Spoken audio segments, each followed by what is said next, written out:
बॉलीवुड की झांसी की रानी कंगना रनौत ने नेपोटिज्म के बाद अब इंडिया चाइना के बीच चल रही प्रॉब्लम्स पर एक वीडियो बनाया है। कंगना ने कहा है कि लद्दाख इंडिया का एक इम्पॉर्टेंट पार्ट है और इस लड़ाई में इंडियन सिटीजन्स होने के नाते हमें भी पार्टिसिपेट करना चाहिए और ऐसा हम चाइनीज़ प्रोडक्ट्स को बॉयकॉट करके कर सकते हैं और उनके रेवेन्यू को गिरा कर सकते हैं। देखिए कंगना का ये वीडियो। अगर कोई हमारे हाथ से हमारी उंगलियां काटने की कोशिश करे या हमारी भुजाओं से हमारी हथेली काटने की कोशिश करे तो किस तरह का कष्ट होगा आपको। वही कष्ट पहुंचाया है चाइना ने हमें लद्दाख पर अपनी लालची नजरें गड़ा के, और वहां हमारी सीमा का एक एक इंच बचाते हुए हमारे 20 जवान शहीद हो गए हैं। क्या भूल पाएंगे आप उनकी माओं के आंसू, उनकी विधवाओं की चीखें और उनके बच्चों के दिए बलिदान को। क्या ये सोचना ठीक है कि सेनाओं का जो सरहदों पे जो युद्ध होता है वो सिर्फ सेनाओं का होता है, वो सिर्फ सरकार का होता है? क्या उसमें हमारा कोई योगदान नहीं है?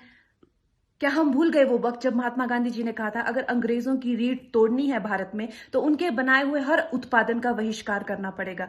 तो क्या ये जरूरी नहीं है कि हम भी इस युद्ध में हिस्सा लें, क्योंकि लद्दाख सिर्फ एक जमीन का टुकड़ा नहीं है, भारत की अस्मिता का एक बहुत बड़ा हिस्सा है, भारत की हथेली है। हम उसे किसी तरह से इस दुश्मनों के उनके गंदे इरादों में सफल नहीं होने दे सकते। तो क्या हम लोगों को इसमें हिस्सा नहीं लेना चाहिए कि जो चाइनीज जितनी भी गुड्स हैं, जितने भी उनके प्रोडक्ट्स हैं, जिन भी कंपनीज में उन्होंने इन्वेस्ट किया हुआ है, उनसे उनको रिटर्न्स आते हैं, रेवेन्यूज आते हैं, ऑर्गेनाइजेशंस हैं, उन सब का बहिष्कार करें ताकि वो उस संपत्ति से जो यहां से इंडिया से इकट्ठी करके जाते हैं उस संपत्ति से हथियार खरीद के हमारे सैनिकों के सीने छन्नी करते हैं। तो क्या हम इस युद्ध में हम चाइना का साथ दे सकते हैं? आप बताइए। ये क्या हमारा कर्तव्य नहीं है कि हम अपनी सेनाओं का और अपने सरकार का साथ दें? तो हमें प्रतिज्ञा लेते हैं कि हम आत्मनिर्भर बनेंगे और चाइनीज गुड्स को बिल्कुल बॉयकॉट करेंगे और इस युद्ध में हिस्सा लेके भारत को जिताएंगे। जय हिंद।